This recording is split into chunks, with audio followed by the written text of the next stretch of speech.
नमस्कार, इस खास कार्यक्रम में आप सभी का स्वागत है। मैं हूं ऋतु वर्मा, मेरे साथ हैं मेरे सहयोगी निखिल सिंह।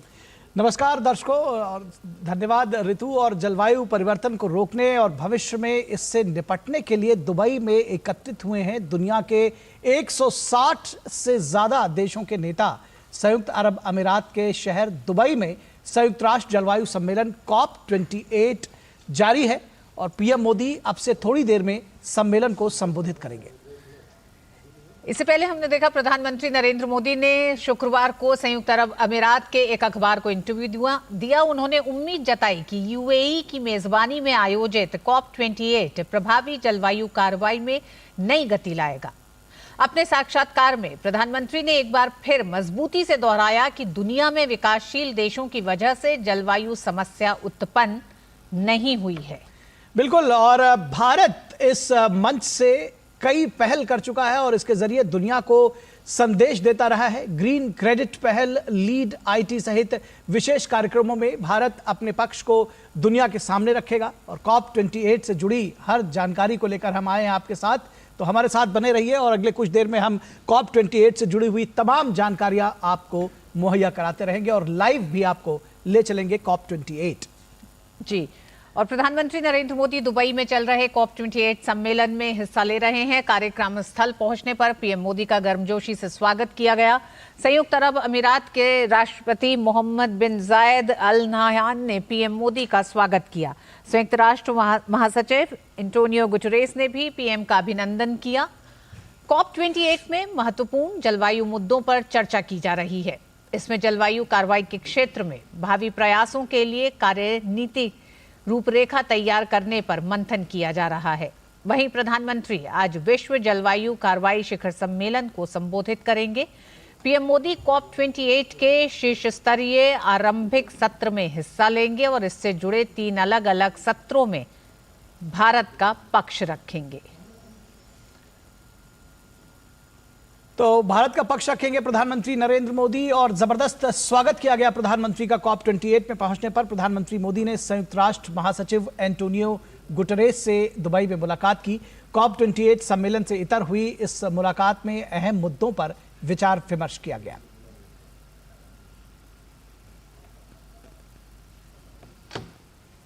और दुबई में जारी COP28 सम्मेलन के दौरान मेहमानों ने ग्रुप फैमिली फोटो में हिस्सा लिया। प्रधानमंत्री नरेंद्र मोदी सहित दुनिया के बड़े नेता इस सम्मेलन में शामिल हैं।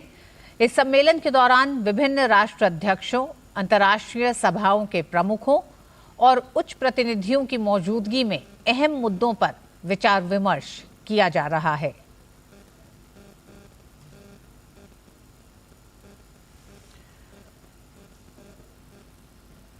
और COP28 के उद्घाटन सत्र के दौरान संयुक्त अरब अमीरात के राष्ट्रपति मोहम्मद बिन जायद अल नाह्यान ने $30 बिलियन के एक जलवायु कोष की घोषणा की।